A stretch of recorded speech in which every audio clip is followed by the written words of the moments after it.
हाँ, मुझे पता है आप कंफ्यूज हो रहे हो कि आपको डिजिटल मार्केटिंग करना चाहिए फिर कोडिंग करना चाहिए। कोई ना, इस वीडियो को देखने के बाद ये जो भी प्रॉब्लम है आपको सॉल्व हो जाना है। ठीक है, कितने मिनट की वीडियो बनेगी मुझे नहीं पता, 7-8 मिनट की कोशिश करेंगे, बट ये वीडियो को देखोगे तो क्लियर हो जाएगा कि भी आपको डिजिटल मार्केटिंग करना है या आपको कोडिंग करना है। सबसे पहले तो आपको ये बता दूं कि ये दोनों जो सेक्टर है दोनों बिल्कुल अलग है, दोनों एक दूसरे से कोई मैच नहीं करता। एक डिजिटल मार्केटर कोडिंग नहीं कर सकता, एक कोडर कभी डिजिटल मार्केटर नहीं बन सकता। मतलब कभी नहीं बोलता, मतलब वो बन सकता है बट कोडिंग सीख के वो डिजिटल मार्केटर नहीं बन सकता। दोनों बिल्कुल अलग सेक्टर है। तो इसको मैंने कुछ पैरामीटर में बांटा है, कुछ पॉइंट में बांटा है, तो एक एक पॉइंट करके हम कवर करेंगे। सबसे पहला है स्किल। अब देखो, एक डिजिटल मार्केटर ना क्रिएटिव होता है, उसको एक क्रिएटिव माइंड चाहिए, क्योंकि एक क्रिएटिव सेक्टर है। क्योंकि मार्केटिंग करना है ना, मार्केटिंग कौन करता है? अक्सर आपने सुना होगा ना कि यार ये ना बहुत क्रिएटिव ऐड है। वो क्यों बोलता है? क्योंकि ना डिजिटल मार्केटिंग मतलब मार्केटिंग एक क्रिएटिव चीज होती है। तो जिसके पास क्रिएटिव माइंड है, जो एसईओ को समझता है, एड्स को समझता है, ऑडियंस को समझता है, ऑडियंस को क्या पसंद आ रहा है वो समझता है। कोई प्रोडक्ट देख के बोल देता है कि यार ये प्रोडक्ट कौन से एज वाला है। जैसे कि ये रिमोट है, ये रिमोट है इसका लाइट जो लगा है ना, क्या बोलते हैं इसको? रिंग लाइट बोलते हैं, रिंग लाइट बोलते हैं। तो ये प्रोडक्ट को देख के बोल रहा है कि यार इसका ऑडियंस कौन है। जैसे कि ये जो रिंग लाइट है, तो रिंग लाइट का ऑडियंस कौन है भाई? 15 साल का बच्चा हो सकता है, नहीं हो सकता, 25 साल तो कम हो जाएगा, बट 18 से लेकर वही 35 साल का जो बंदा है वो इसका ऑडियंस हो सकता है। तो एड्स हमको उनको दिखाना है, ठीक है। तो थोड़ा क्रिएटिव माइंड चाहिए उसके लिए। तो जो डिजिटल मार्केटर है वो प्रोडक्ट देख के ऑडियंस बता देगा। थोड़ा सा क्रिएटिव माइंड जिसका है वो इस फील्ड में जा सकता है। लेकिन जो कोडिंग वाला बंदा है ना, कोडिंग वाला बंदा क्या करता है? प्रॉब्लम सॉल्विंग काम करता है। कोई वेबसाइट नहीं चल रही है, क्यों नहीं चल रही है, कौन सा कोड खराब है वहाँ पे, अगर उसको फॉर्म बनाना है तो कैसा फॉर्म बनाना है। तो वहाँ पे ना एक प्रॉब्लम दे दिया जाता है, कोडर क्या करता है उसको सॉल्व करता है। उसके लिए क्या चाहिए? फोकस चाहिए, अटेंशन चाहिए, और बहुत ज़्यादा स्ट्रेस झेलने वाला होना चाहिए, क्योंकि कोडर के लाइफ में ना बहुत ज़्यादा स्ट्रेस आता है। तो ये सारी स्किल्स एक कोडर के अंदर रहता है। सेकंड लेवल है टफनेस। एक डिजिटल मार्केटर बहुत ही आसानी से डिजिटल मार्केटिंग सीख सकता है, बहुत ज़्यादा टफ नहीं है। थोड़ा सा अगर क्रिएटिव माइंड हुआ, नई नई चीज़ें सीखते रहा तो इजीली सीख सकता है। बहुत मतलब बहुत गहरा चीज़ नहीं है ये। जैसे कि हम कोई एड्स को रन करते हैं और एड्स में कोई दिक्कत आती है तो फिर हम उसको सॉल्व करते हैं, फिर थोड़ी देर बाद मतलब एक दिन बाद हम फिर उसको ट्रैक करते हैं कि भैया एड सही से रन हुआ नहीं हुआ, ऑडियंस अच्छे से देख रहे हैं उसको, रिजल्ट कैसा मिल रहा है, रिजल्ट नहीं मिल रहा तो क्यों मिल रहा है। तो थोड़ा सा ज़्यादा टफ नहीं होता। लेकिन एक कोडर का लाइफ बहुत ज़्यादा टफ होता है। उनको बहुत ज़्यादा पढ़ना पड़ता है, बहुत ज़्यादा सीखना पड़ता है। नए नए लैंग्वेजेस आते हैं, उसको ऑब्जर्व करना रहता है, उसको पढ़ना रहता है और उसका कोडिंग करना रहता है। उनको प्रॉब्लम दे दिया जाता है और सॉल्व करने में उसकी तो ऐसी तैसी हो जाती है। और सबसे दिक्कत आता है बग्स, जो कि सॉल्व करना बहुत ज़्यादा मुश्किल होता है। तो उनका जो काम होता है बहुत ज़्यादा टफ होता है। तो आप अगर बहुत टफ काम अगर नहीं कर पाते हो तो आप कोडिंग नहीं कर सकते हो। मैं देखो सुनने में थोड़ा सा बुरा लग सकता है, बट देखो हर कोई बहुत इंटेलिजेंट नहीं होता, ठीक है। मैं खुद कोडिंग नहीं कर सकता, मैं वेबसाइट वगैरह बना देता हूँ, लेकिन मेरे को चाहिए वो बना देखता हूँ। मेरे को अगर कोई प्रॉब्लम दे दिया और बोला कि यार ये प्रॉब्लम आ रही है, इसको सॉल्व कर दो कोडिंग में, तो वो मैं नहीं कर सकता। बेसिक कोडिंग जो रहता है सब अपनी वेबसाइट वगैरह में बना दूंगा, बेसिक वेबसाइट बना दूंगा, बट कोई वो हार्ड चीजें दे देगा तो मेरे से नहीं होगा। उसके लिए कोडर हायर करना ही पड़ेगा, ठीक है। तो कोडिंग काम काफी ज्यादा टफ होता है, डिजिटल मार्केटिंग काम उतना टफ नहीं होता, आसानी से सीख सकते। और यही डिजिटल मार्केटिंग का नेगेटिव भी है जो मैं आगे आपसे बात करने वाला हूँ। थर्ड नंबर पे है करियर अपॉर्चुनिटी। अब देखो कोडिंग में ना पैसा ज्यादा है, डिजिटल मार्केटिंग से ज्यादा कोडिंग में पैसा है। अगर आपको अच्छे से कोडिंग आता है तो आपका ग्रोथ बहुत ज्यादा जल्दी होता है। जैसे मेरा एक फ्रेंड था, वो अभी अहमदाबाद में, तो उसकी जो स्टार्टिंग सैलरी थी वो 25,000 रुपए थी, ठीक है। जब उसकी 25,000 थी तो हम खुश थे कि यार 25,000 उसकी सैलरी है। 25 से अचानक उसकी सैलरी जो है 80 हो गई, और 80 के बाद 1 लाख पार हो किया। मतलब ये चीज है ना, 3 साल का टाइम लिया, मतलब 3 साल में 25 से उसका जो सैलरी है 1 से 1.5 लाख रुपए तक चला गया। साथ में जो कंपनी थी उसने उसको पैसा दिया कि भाई तू गाड़ी खरीद ले और कुछ पैसा अपना मिला ले, फिर तेरे को जो गाड़ी खरीदना तो खरीद ले। साथ ही से उसको लैपटॉप भी मिला, है ना। तो लैपटॉप वगैरह भी मिलता है, डिजिटल मार्केटिंग में सारी चीज़ें नहीं मिलती है ना। उसमें उसका सैलरी भी बढ़ गया, मतलब 1.5 लाख रुपए 3 साल में हो गया। लेकिन डिजिटल मार्केटिंग में 3 साल में आप 30 से 40 हज़ार तक जा सकते हो। देन 5 साल बाद आप 1 लाख टच कर सकते हो, क्रॉस नहीं बोलूंगा, टच कर सकते हो। ये मैं जॉब की बात कर रहा हूँ। अगर बिजनेस करो तो बहुत अच्छी बात है, डिजिटल मार्केटिंग से आप अपने बिजनेस को ग्रो कर सकते हो। बट मैं जॉब की बात करूँ तो सैलरी बहुत धीरे बढ़ती है और स्टार्टिंग सैलरी भी कम होती है। कोडर की स्टार्टिंग सैलरी 25,000 रुपये होता है, अगर वो अच्छा कोडर है। अगर बहुत अच्छा कोडर है फिर तो भैया वो लाखों कमा सकते हैं, ठीक है। कोई छूट वाली बात नहीं है। अब सर्च कर लेना गूगल में, जॉब वगैरह का आप देख लेना तो आपको दिखेगा कि उनकी सैलरी बहुत अच्छी होती है। तो जो स्टार्टिंग की जो अपॉर्चुनिटी होती है वो कोडर को ज्यादा मिलता है, ज्यादा उनको सैलरी होती है। फोर्थ है नेगेटिव साइड। अब देखो, अब हम नेगेटिव साइड की बात करेंगे, क्योंकि पॉजिटिव तो बहुत कुछ हमने बोल दिया, बट कुछ नेगेटिव साइड भी बोलते हैं ना कि कोडर के नेगेटिव साइड क्या होता है, डिजिटल मार्केटिंग बनने के नेगेटिव साइड क्या होते हैं। तो सबसे पहले मैं डिजिटल मार्केटिंग की बात करता हूँ। सबसे पहले कॉम्प्लेक्स कॉम्प्लेक्सिटी। अब डिजिटल मार्केटिंग फील्ड में क्या होता है, नई नई चीज़ें आती रहती है। जैसे कि मान के चलो एक इंस्टीट्यूट में गया, आपने फेसबुक एड्स रन करना सीखा, उसका डैशबोर्ड कुछ और था। 3 महीने बाद आप जाओगे ना तो उसका डैशबोर्ड चेंज हो जाएगा, क्योंकि फेसबुक वाले क्या करते रहते हैं, कुछ टाइम बाद ना अपना डैशबोर्ड चेंज करते हैं। ये सिर्फ फेसबुक नहीं, ये गूगल भी करता है, जितने भी प्लेटफॉर्म है हर कोई ऐसे चेंजेस करते रहता है। तो नई नई चीज़ आपको सीखना रहता है। साथ ही साथ क्या होता है, मार्केट में ना नया नया तरीका आता है एड्स रन करने का, हमेशा स्ट्रैटेजी चेंज होती रहती है। तो ये सारी चीज़ आपको सीखनी रहती है, जो कि थोड़ी सी कॉम्प्लेक्सिटी होती है। अगर आपका एक्सपीरियंस हो गया तो दिक्कत नहीं है, लेकिन एक बिगनर को थोड़ा सा परेशानी होती है, बट 1-1.5 साल बाद आप समझ जाते हो, फिर इतनी दिक्कतें नहीं होती। सेकंड है कंटिन्यूअस लर्निंग। आप अगर डिजिटल मार्केटिंग फील्ड में हो तो आपको कंटिन्यू कुछ ना कुछ पढ़ना रहेगा। इसके पीछे रीजन ही है क्योंकि देखो एल्गोरिदम चेंज होता रहता है।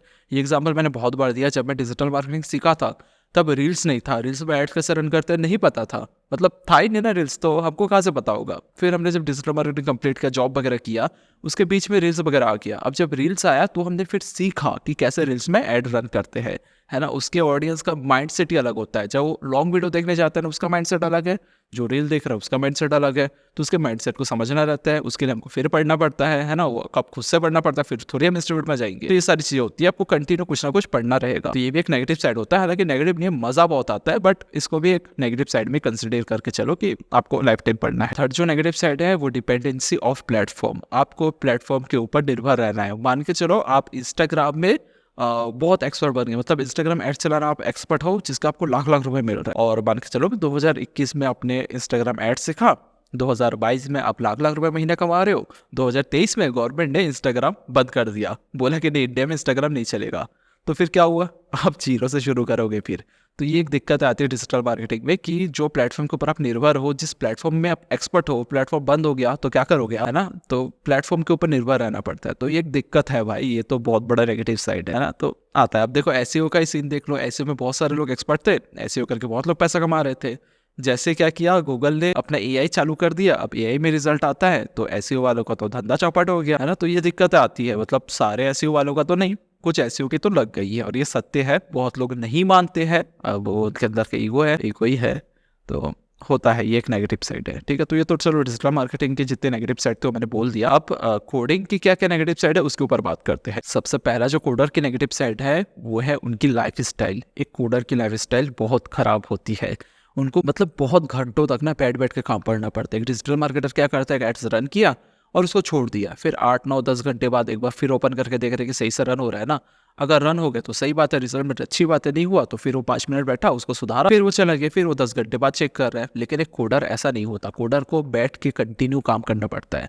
तो उनकी जो सिटिंग लाइफ स्टाइल है वो बहुत ज़्यादा गंदी हो जाती है। सेकंड जो नेगेटिव साइड है वो फ्रस्ट्रेशन है। एक कोडर ऑलमोस्ट फ्रस्ट्रेट रहता है क्योंकि उनकी कोडिंग में ना बहुत ज़्यादा बग्स आता है, और जब बग्स आता है, बग्स जैसे पॉलिथिन दिया तो वो कोड काम नहीं किया, है ना, वेबसाइट नहीं चल रही है, तो ये बग्स बहुत आते हैं। फिर पूरे कोड के अंदर ढूंढो कि कोड में क्या गलत हुआ, तो टेस्टिंग करो, ये सारी चीज़ें करो, तो इससे वो बहुत ज़्यादा फ्रस्ट्रेट हो जाते हैं। तो एक बहुत बड़ा नेगेटिव साइड है कोडर की। देन है कॉम्प्लेक्सिटी, जो कि मैंने डिजिटल मार्केटिंग में बोला था, इसमें भी सेम चीज़ें है। ये बहुत ज़्यादा टफ काम होता है भाई, बहुत ज़्यादा टफ काम होता है। एक बिगनर के लिए होता है, एक एक्सपर्ट बनने के बाद तो सब ईजी हो जाता है, सबको पता रहता है कि कहाँ पे खराबी है, हमको कहाँ पे क्या करना है, कैसे क्लाइंट से बात करना है। लेकिन एक बिगनर ना बहुत परेशान हो जाता है, क्योंकि एक जो आपका मालिक रहेगा, जो आपका बॉस रहेगा, वो आपको हमेशा बोलेगा भाई ये चेंजेस कर दे, ये फॉर्म मज़ा नहीं आ रहा है, इसका फॉन्ट छोटा कर दे, इसका कलर चेंज कर दे, इसका ये कर दे। तो एक चीज़ चेंज करने के चक्कर में आपको पूरा कोड चेंज करना पड़ता है, तो बहुत ज़्यादा मुश्किल हो जाती है एक बिगिनर के लिए। देन जो नेगेटिव साइड है वो सेम चीज़ है, कंटिन्यू लर्निंग। आपको भी इसमें समय समय में सारी चीज़ें पढ़नी होती है। अगर नहीं पढ़ोगे तो फिर वही नया कुछ आएगा और आपको पीछे ले जाएगा। आप एक्सपर्ट बन गए, बट नया कोई टूल्स आ गया, नया कोई सॉफ्टवेयर आ गया, तो फिर वहाँ पे आपको दिक्कत पैदा हो जाएगी। तो इसलिए आपको भी इसमें भी कंटिन्यू पढ़ना रहता है। आईटी सेक्टर के हर जगह में आपको कंटिन्यू लर्निंग तो करना ही पड़ेगा। देन जो फाइनल जो नेगेटिव साइड है कोडिंग का वो है एआई। जब से एआई आया है तो ना बहुत सारी दिक्कतें आ गई। एक तो हो गई कि कोडिंग डायरेक्ट एआई दे देता है, थोड़ा बहुत उसमें आपको एडिट करना पड़ता है। सेकंड आता है कि एआई से बहुत सारे मतलब प्लेटफॉर्म है, डोमेन वाले प्लेटफॉर्म है, एक क्लिक करो तो वेबसाइट बना के दे देते हैं, है ना। मतलब छोटे मोटे काम के लिए तो हमको कोडर की नीड ही नहीं है। अगर कोई बड़ा काम है तो ये हम कोडर डेवलपर को हायर करते हैं, अदरवाइज छोटा मोटा काम तो हम खुद कर लेते हैं। मेरे कितने सारे वेबसाइट है, द डिजिटल स्कूल करके है, जहाँ पे कोर्सेज वगैरह हम सेल करते हैं। वो वेबसाइट तो पूरे नीचे से ऊपर तक मैंने खुद बनाया है ना। टूल्स दिया हुआ है, बस आपको ड्रैग एंड ड्रॉप करना है, कोर्स रेडी है। तो उसके लिए कोई कोडर मुझे लगा नहीं, कोई डेवलपर लगा नहीं। बट इससे पहले 3-4 साल पहले जब मैंने प्लान किया था, मैं एक डेवलपर से बात किया था, वो 30,000 रुपये मांग रहा था। वही चीज़ मैं फ्री में कर लिया, 1 दिन लगा मुझे करने में। तो एआई आते ही ना ये सारी चीज़ें ईजी हो गई है। तो एक नेगेटिव साइड है कोडर के लिए। अगर छोटे मोटे कोडर हो तो भैया भविष्य खतरे में, अगर बड़े कोडर हो तो कोई दिक्कत नहीं, पैसे अच्छे हैं, तो ये कुछ नेगेटिव साइड हो गया। अब जो मेन चीज़ है वो है 5th नंबर, वो है आस्क योर सेल्फ। सबसे पहले आप जो भी करियर चूज करना चाहते हो एज अ कोडर या फिर डिजिटल मार्केटर, सबसे पहले तो आपको अवेयर होना पड़ेगा, खुद से पूछना पड़ेगा कि आपको क्या चाहिए, आपको कौन सा लाइफ स्टाइल पसंद है, कितना फ्रस्ट्रेशन आप ले सकते हो, आप कितना नॉलेजेबल हो। अब मैं अपनी बात करूँ भाई, मैं कोडिंग नहीं कर सकता, मेरे से नहीं होगा। दूसरों की गाली खाना, बैठ के कोडिंग करना, गाली तो डिजिटल मार्केटर को भी अच्छा खासा मिलता है, ऐसा नहीं है, बट बैठ के मैं कोडिंग नहीं कर सकता, मैं उतना फ्रस्ट्रेट नहीं हो सकता, मुझे मेरा लेवल पता है और मैं बहुत सारी चीज़ें कोडिंग में नहीं सीख सकता। मैं बंदा हायर करना ज़्यादा पसंद करूंगा ऐसा कोडर से। अब तो बिजनेस पर्सन बन गया तो ना डिजिटल मार्केटिंग मेरे को उतना पसंद आता है ना कोडर। ऐसा लगता है कि डिजिटल मार्केटिंग में दूसरे से करा लो ना, तुमको घुसने की क्या ज़रूरत है। बट मैं डिजिटल मार्केटर ज़्यादा प्रीफर करूँगा अपने लिए। तो आपको क्या करना है, अगर आप बहुत ज़्यादा कंफ्यूज हो तो सबसे पहले तो आप यूट्यूब में जाओ, जाके आप सर्च करो, है ना, कि how to become coder, coder कैसे बने। उसके जो ऑनलाइन जो कोर्सेज होंगे, फ्री कोर्सेज होंगे, उसको लो, उसको आप पढ़ो, ठीक है। अगर आपको समझ आ रहा है, अगर आप अच्छे से कर पा रहे हो, आपको अगर मज़ा आ रहा है, तो फिर आप कोडिंग कर सकते हो, ठीक है। अगर आप देख लो कि आपको मज़ा ही नहीं आ रहा है, यार ये तो बोर काम है यार, इसमें तो बहुत दिमाग लग रहा है, मेरे को पसंद ही नहीं आ रहा है, तो मत करो। वैसे आप डिजिटल मार्केटिंग के बहुत सारे कोर्सेज वगैरह लो, लेके आप पढ़ो और उसको यूज़ करके देखो कि आपके लिए काम कर रहे हैं, कि आपको मज़ा आ रहा है, क्या आपको समझ आ रहा है, क्या क्या जो भी आपको पढ़ाया जा रहा है, आपको अगर मज़ा आ रहा है तो फिर आप डिजिटल मार्केटर बन सकते हो, ठीक है। तो सबसे पहले तो अपने आप से पूछो, दैन फ्री कोर्सेस लो और वहाँ पे जाके आप देखो कि आपको मज़ा आ रहा है, सीखने को कुछ मिल रहा है, कुछ समझ आ रहा है। अगर सारी चीज़ें सही बैठ रही तो ले लो ना, फिर बन जाओ डिजिटल मार्केटर, क्या दिक्कत है। वैसे देखो, एक ना वीडियो मैंने बनाया था 1.5-2 घंटे का होगा भाई, डिजिटल मार्केटिंग का था, ऐसे होगा था, है ना। बाजू में मैं दे दूंगा, एंड स्क्रीन में दे दूंगा, अभी तो वीडियो खत्म ही होने वाला है। तो उस वीडियो में जाना, अगर वहाँ से आधा घंटा देख लेना उस वीडियो को, अगर चीज़ें आपको समझ आ रही है, आपको अगर मज़ा आ रहा है, तो फिर आप डिजिटल मार्केटिंग कर लेना। अगर वो समझ नहीं आएगा ना, तो फिर एक बार कोडिंग भी आप झाँक लेना। अगर दोनों ही पसंद नहीं आ रहा, फिर तीसरा करियर ढूंढना, ग्राफिक डिजाइनिंग का ढूंढना है ना, वो भी इससे थोड़ा मिलता जुलता ही चीज़ है, ठीक है। तो एड स्क्रीन में वीडियो दे देता हूँ, इसको एक बार देख लो, अगर समझ आता है तो फिर देख लेना, डिजिटल मार्केटर आप बन सकते हो, ठीक है। तो आई होप ये वीडियो काफ़ी लंबी हो गई, मिलेंगे एक नई वीडियो में। कुछ नए टॉपिक्स चाहिए तो कमेंट करो भाई, कमेंट नहीं करो तो मैं वीडियो कहाँ से घर से लाऊंगा क्या टॉपिक। आप लोग बताओ किस टॉपिक में वीडियो चाहिए, वो टॉपिक में वीडियो आएगा, ठीक है। तो मिलेंगे अब एक नई वीडियो में। और मुझे ना ये सेटअप थोड़ा पसंद आ रहा है, पहले मैं वहाँ बैठ के वीडियो बना रहा था और मैं अपना लेंस भी चेंज कर रहा था, पीछे ब्लर हो जा रहा है, बट ये थोड़ा सा शांतिपूर्वक जगह है, आराम से बैठो, आराम से वीडियो बनाओ। सामने बाजू में मेरा मॉनिटर है, यहाँ पे लाइट है, सामने कैमरा चालू करो और मस्त वीडियो बनाओ। ऐसे में क्या ज़्यादा वीडियो में प्रोड्यूस कर पाऊंगा, अदरवाइज मेरे को पूरा सेटअप वहाँ करना पड़ता है, तो दिक्कत आती है फिर मेरे को, ठीक है। तो ये बड़ी है, इसी पोजीशन में वीडियो बनेगा। अगर सेटअप अच्छा नहीं लग रहा तो बताओ, कुछ ऐड करना है तो बताओ, ठीक है। तो फिर ऐड भी करेंगे, है ना, घर के पैसे लगाने पड़ेंगे, क्योंकि इस चैनल से तो पैसा कमाई नहीं हो रहा, व्यू नहीं आता, पैसा कहाँ से आएगा भाई, ठीक है। तो चलो मिलेंगे एक नई वीडियो में, तब तक अपना ख्याल रखना, बाय, टेक केयर।